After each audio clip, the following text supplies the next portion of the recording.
Psicopatia, o que é que nós podemos ver sobre isso aí? Transtorno de personalidade antissocial, psicopatia. Esse slide de 2010, esse slide aqui foi o slide de apresentação pública da aula que eu fiz aqui para a UNIRB, certo? Personalidade. A gente fala tanto de personalidade no curso de psicologia que a gente, já sei tudo da personalidade. Personalidade já está formada na adolescência. Mentira. Segundo a Organização Mundial de Saúde, a adolescência vai até os 22 anos de idade. Um período longo. Mas segundo a Constituição brasileira, segundo o Código de Processo Civil, etc. e tal, o que é que acontece? A partir dos 18 anos você já tem a maioridade penal. Atualmente é uma discussão, questão de baixar a maioridade penal. E a psicologia está discutindo isso. A psicologia está falando disso. A psicologia está debatendo isso. E o que é que ocorre nessa situação? Aí vem aquela pergunta, o que é que o psicólogo tem a ver? Se o judiciário vai aumentar, baixar a idade civil, qual o problema? Nós estamos falando de seres humanos. Nós estamos falando de subjetividade. Nós estamos falando de formação da personalidade. O que é que a nossa influência midiática traz para a sociedade? O que é que traz para as famílias? O que é que a mídia nos mostra que é bom e o que é ruim? E o que é que você consegue condensar dessas informações, baseado na sua subjetividade? Mas a gente não pode viver só na subjetividade, é preciso ter uma organização social, lembrando aí o Durkheim. A sociedade precisa de regras. Se regras, é necessário que organize essas regras. Mas mesmo assim, é preciso pensar de que forma isso vai atender. Aí a pessoa vem naquele clã da emoção. Porque não foi seu parente que morreu, foi assassinado por um jovem de 12 anos de idade. Lógico. Né? Cada um sente a sua dor dentro da sua particularidade. Ninguém é capaz de sentir a dor do outro em nenhum momento. Pura mentira se dizer que vai sentir. Eu sinto que você está passando. Mentira, você não sente nada. Você pode até imaginar. Mas a psicologia está discutindo isso. Para vocês perceberem que a psicologia está nesse meandro também. Então não é um meandro jurídico tão somente. A psicologia está, e ainda não houve, não baixaram, né, a idade penal em função do Conselho de Psicologia, do Conselho Federal, por estar discutindo a formação da personalidade do sujeito. Ver quais são essas oportunidades que estão sendo apresentadas para a população. O que é que aquele sujeito entende de subjetividade? Até que ponto ele chegou nesse grau de abstração? Então, quando a gente pensa a personalidade, a gente traz aqui um conceito. Totalidade dos traços emocionais de comportamento do indivíduo, caráter. Posso dizer que é o jeitão de ser da pessoa. Modo de sentir as emoções ou jeitão de agir. Então, todas essas características que te direcionam compete a ser a sua personalidade. No vulgar, no popular, no senso comum, as pessoas dizem, fulano não tem personalidade. Será que isso se encaixa? Será que vocês, enquanto graduandos de psicologia, têm que estar fazendo ainda essas colocações? Se for uma mesa de bar depois da meia-noite, talvez, né? Mas assim, em plena razão do conhecimento, pelo amor de Deus, não façam isso. Personalidade é muito mais do que isso, né? São todas essas características. Transtorno de personalidade. Se você tem suas características elencadas e elas apresentam determinada confusão de alocação, de arrumação, temos aí instaurado um transtorno. Transtorno da ideia de quê?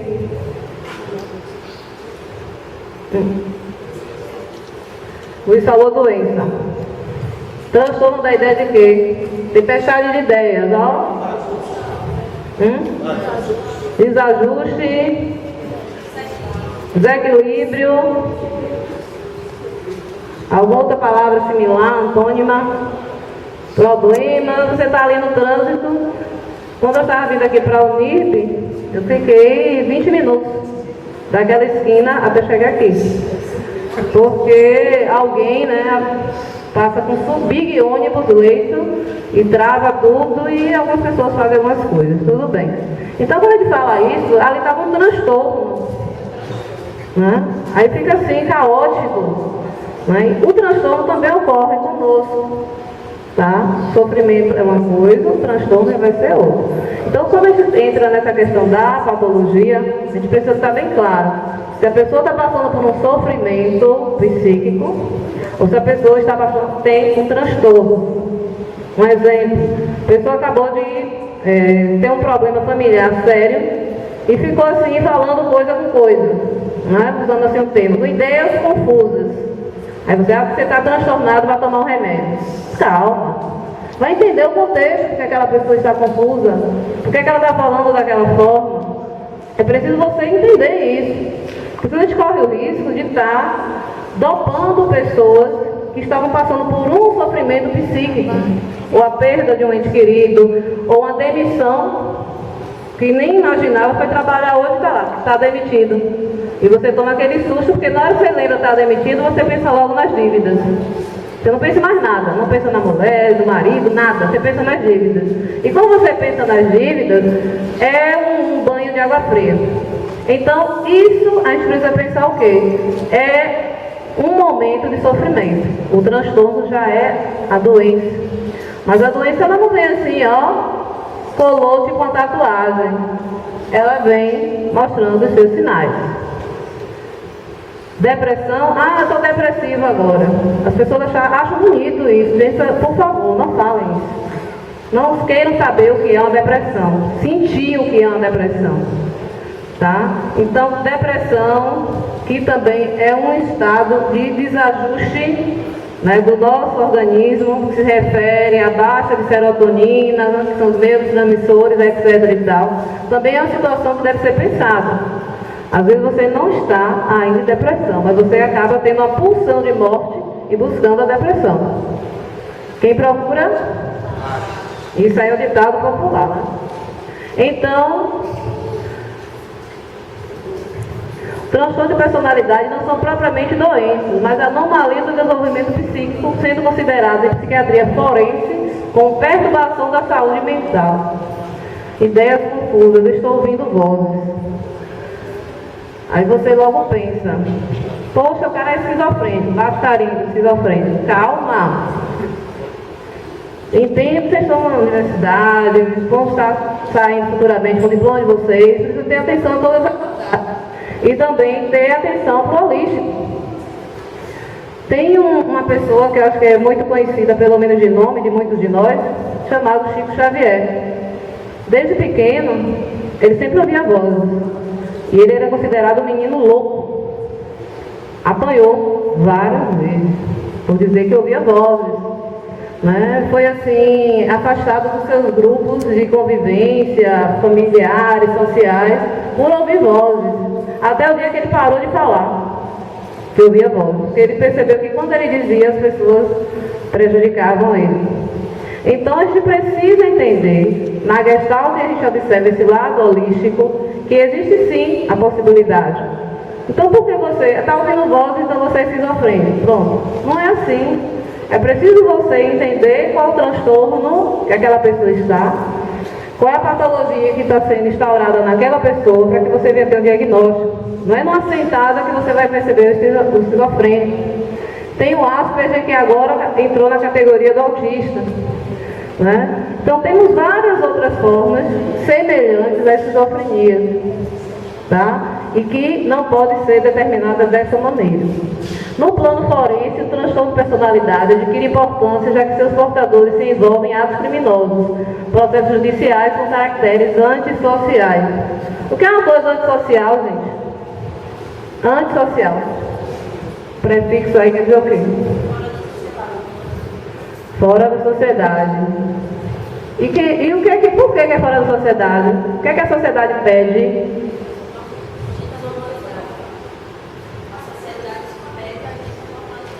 Normalidade. Veja que essa palavra é perigosa, normal.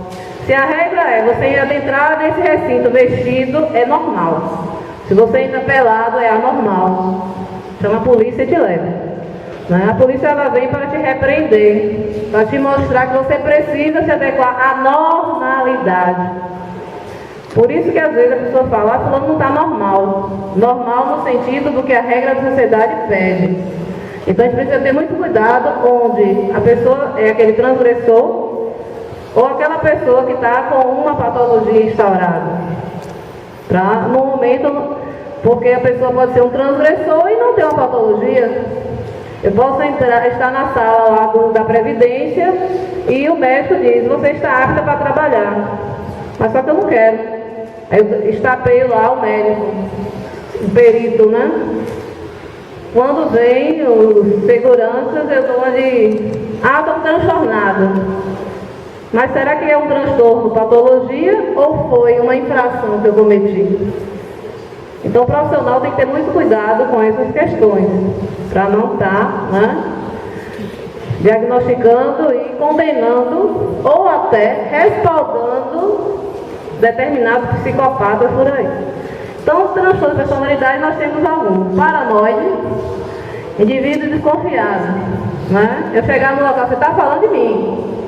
Né? Eu chego ali na sala, aí os alunos todos ficam calados. Vocês falaram de mim, não foi?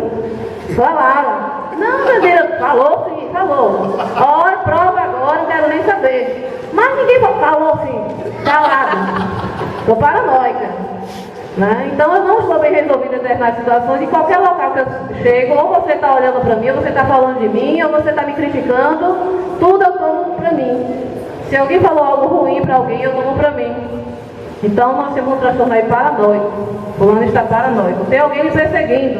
Aí você está lá dirigindo o carro, toda hora olhando no retrovisor, tem alguém me perseguindo. O mesmo carro toda hora, meu Deus, e agora? Né?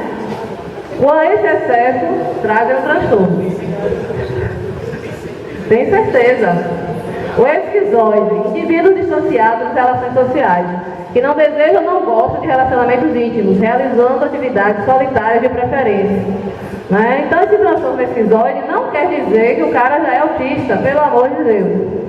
Porque algumas pessoas, né, com preguiça de ler, tá? Olha eu de novo falando disso, preguiça de ler.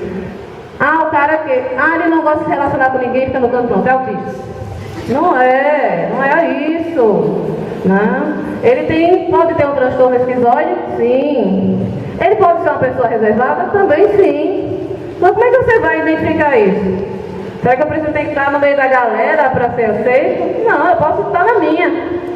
Tá? Então, é preciso entender isso. Existe o transtorno esquizoide e o autismo é uma outra situação. Esquizotípica. Indivíduos excêntricos e estranhos que têm crenças bizarras. Quantas vezes, né, lá no Face, a gente vê algumas fotos de pessoas que transformam o seu corpo, né? Uma mulher se transformou para virar Barbie, ou se transformou para virar uma outra coisa, né? E outros desejos assim, sádicos, né? Que a gente vai estar vendo mais adiante. Crenças bizarras, o que seria? O que seria uma coisa bizarra para vocês? O que é bizarro para vocês? Deixa eu botar uma pegadinha aqui agora. Algo animal. Quem mais? Quem tem outra ideia de bizarro? Eu canso de ver comentário. Isso é bizarro, isso é bizarro. Estranho. Estranho. Extremo. Diferente, né, do que é comum naquela sociedade. Lembrando o quê? Para você identificar o que é bizarro ou não, isso é uma questão cultural. Então pode vir aqui uma convidada, psicóloga, lá do Afeganistão, com a sua boca para vir falar com vocês. O que é isso? O que é isso? Ela é profissional de psicologia da região dela. Por que é bizarro? Só porque ela está no Brasil, ela tem que ficar de fio dental? Nem pensar. Né? Ela tem uma questão cultural, ela precisa, né? Ela tem isso já incorporado ali na sua veia, nas suas tradições. E de fato ela não quis mudar. Então pensar o que é bizarro ou não, isso é uma questão cultural. Então o profissional de psicologia não pode ficar somente nas teorias, ele também tem que passear pela filosofia, que é quem deu origem a todo esse processo. Então a questão cultural é imprescindível. É você estar conversando lá com o seu cliente, às vezes ele não entende nada.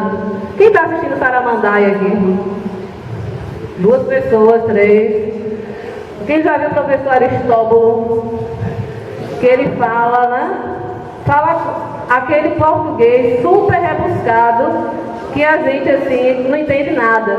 Quando ele termina de falar, a pessoa, poxa, o cara é uma sumidade. Ótimo, maravilhoso. Ninguém entendeu nada. E muitas vezes acontece isso com os nossos colegas profissionais de psicologia. E você fala lá pro carinha que você está atendendo. É porque Freud, naquele momento do aparelho psíquico, do id, ego, superego, porque agora é id, ego, superior.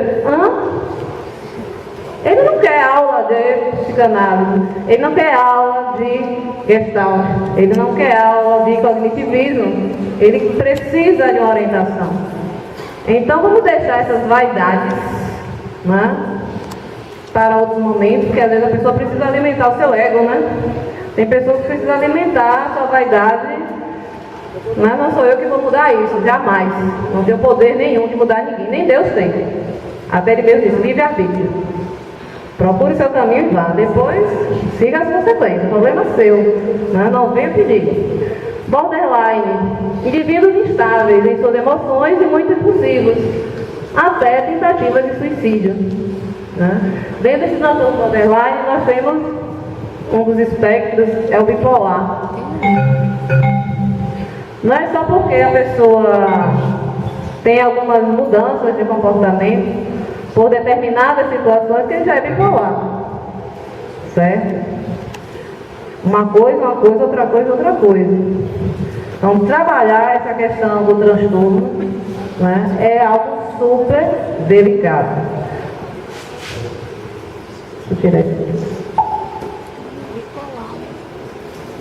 O narcisista, indivíduos que se julgam grandiosos. O mito de Narciso, né? Quando ele olha para o rio e vê que o que é belo é só ele, pronto. E ele acaba se achando tão belo que morre afogado.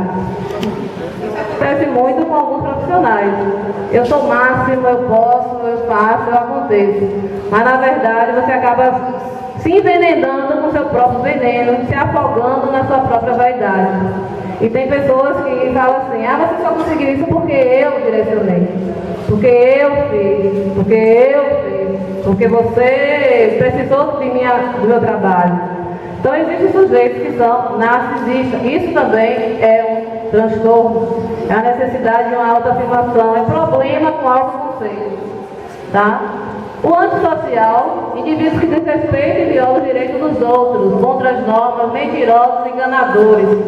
Temos muitas pessoas que estão aí na sociedade, né, muitos sociopatas aí, que estão vivendo das normas da sociedade e burlando ao mesmo tempo. Quem é aqui que nunca recebeu uma mensagem, você ganhou 100 mil de tal operadora? E quando você liga de volta, né, tem algumas coisas assim mirabolantes, e tem pessoas até que depositam dinheiro na conta desses caras. Isso mostra até que ponto, né, a transgressão ocorre dentro da sociedade. E alguns políticos, inclusive, né? Histriônica, indivíduos facilmente emocionáveis, sempre em busca de atenção, sentindo-se mal. Está tocando direto aqui no pendrive. Porque o microfone está pegando no pendrive. Está com Olhar biônico, né? Valeu aí. Então, tem pessoas que se emocionam fácil. Tudo, a doença que tem, a culpa é de todo mundo, é de tudo dói, tudo faz mal, tudo é problema. É porque você não se preocupa com o meu problema, é porque só eu que tenho problema, etc e tal. Problema. O obsessivo compulsivo, indivíduo preocupado em organização, perfeccionismo e controle. Você testa lá a chave 10 vezes para ver se fechou a porta da sua casa. Testa, lava as mãos não sei quantas vezes, né? Vai ao sanitário, tem que fazer asepsia N vezes, ou tomar banho várias vezes, né? Então, algo que se torna no exagero, se transforma no transtorno. Esquiva indivíduos tímidos, muito sensíveis a críticas e rejeição. Né? Tem pessoas, como você olha assim, ela acaba, né, ficando em bota o sentimento e não consegue externar, não consegue participar. Dependente, indivíduos que têm necessidade de serem cuidados, submissos, sempre com medo de separações. Aquelas pessoas que tiveram um ego muito fragilizado, não têm um bom autoconceito, que é o que você acha de você mesmo. Se você se acha a bactéria do cocô do cavalo do bandido, ninguém vai mudar isso. Nem que o Freud reencarnasse, ele não ia te ajudar. Né? Então essa autoestima super baixa, é preciso que se perceba se é essa baixa de serotonina que está levando a isso, ou se é um outro problema nas suas sinapses. Certo? Então tem essas pessoas que buscam ser dependentes. Ok? O antissocial, temos aí, né, a norma técnica, a classificação. Característica essencial é um padrão invasivo de desrespeito e violação dos direitos do outro, que inicia na infância ou começo da adolescência e continua na idade adulta. Psicopata, o cara da noite pro dia virou psicopata. Não. Um dos traços que a gente pode perceber lá na infância é aquela criança que faz maldade com pequenos animais.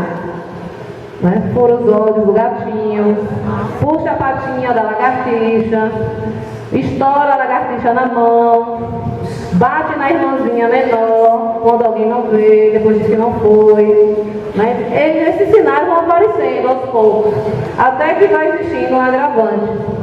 Né? Tá certo? Esse padrão também é conhecido como psicopatia, sociopatia ou transtorno da personalidade dissocial. Então a pessoa não vira psicopata. É um processo que pode ser identificado na infância. Sei que alguém está pensando aí, tem cura? Não. Psicopata, sendo diagnosticado efetivamente, ele tem que ser enclausurado para todo sempre. Amém. Certo? Masmorra nele ou nela não tem cura. Dê uma dose cavalar e vai dormir, mas quando acordar continua com a mesma forma, com a mesma obsessão daquela prática que ele realiza. E você pergunta, ele não tem sentimento de culpa nenhum. Tá? Então, psicopata é um transtorno gravíssimo que pode causar muitos males à sociedade. Não tem cura, nem na medicação, nem na palavra.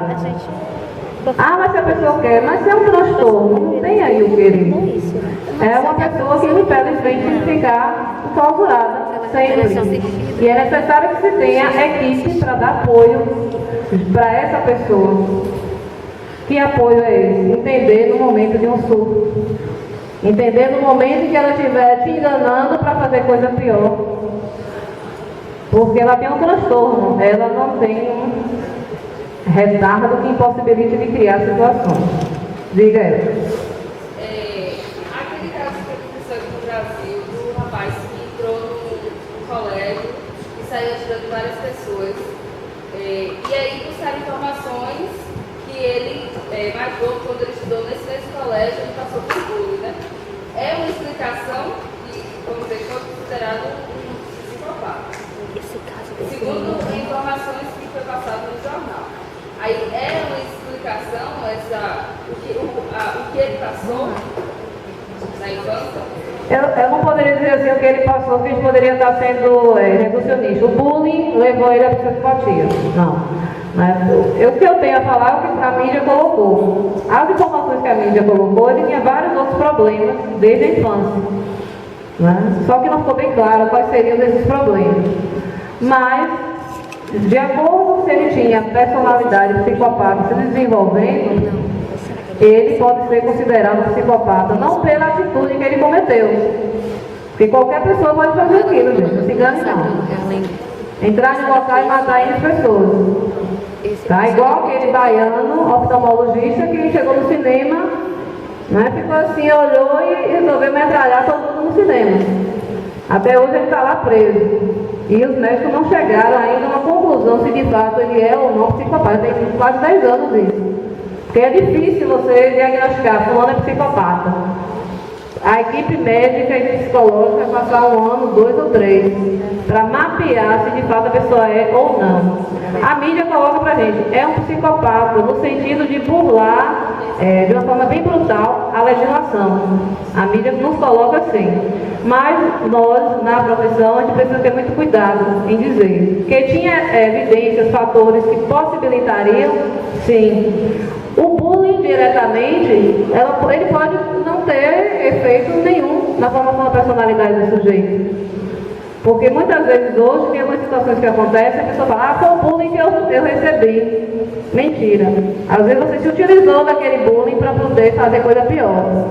Tá? Então é nessas situações que a gente precisa ter cuidado. Para diagnosticar psicopata é preciso uma bancada médica e psicológica durante 1, 2 ou 3 anos.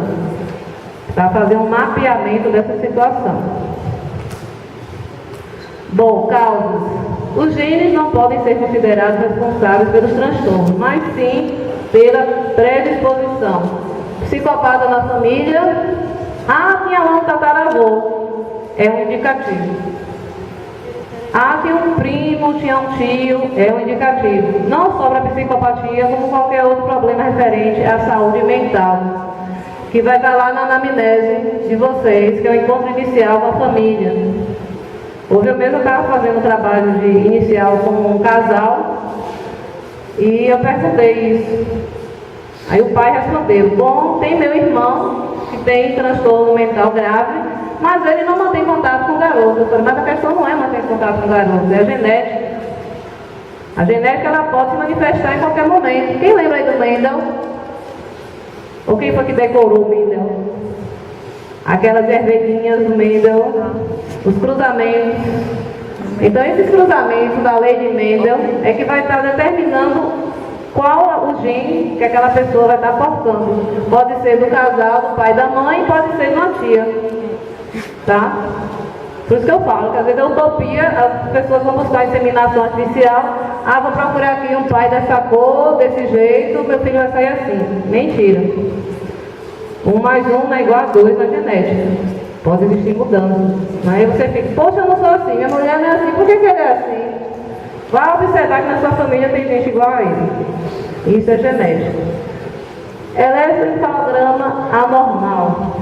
Não é? Isso é típico dos neurologistas que trabalham com eletroencefalograma. E tem lá, né? As ondas que são medidas. Quando existe uma confusão naquelas ondas, torna-se um pico de anormalidade, tá? Dependendo da forma como foi feito. Se foi feito em vigília ou se em sedação. A interação ambiental pode possibilitar ou não o desenvolvimento da patologia. Interação ambiental é isso aqui, o contexto. Tem coisas que podem potencializar os transtornos na gente. Vamos pensar em esquizofrenia. Até 30 anos de idade só pode estar desenvolvendo esquizofrenia. Vai depender do estímulo ambiental. Se o estímulo é estressor, se é algo que vai potencializar, que vai estar chamando a atenção disso. E aí, muitas coisas, a pessoa já apresenta sinais e a família finge que não vê. Ou deixa pra lá, ou esconde. Né? Achei importante essa série aí que a TV aberta passou do autismo, porque faz com que alguns pais percebam que é necessário, desde cedo, levar essas crianças para ter um diagnóstico. Porque desde cedo elas podem ter uma melhor, como disse aqui, né? Lívia e Luiz, qualidade de vida. Cura? Não. Mas a melhor qualidade de vida? Sim. O hormônio testosterona, segundo pesquisas, em grande quantidade, né? Isso não quer dizer que é uma regra geral. Pode ser também uma possibilidade. Negligência de maus tratos na infância induz anomalia da circuitaria cerebral. Existe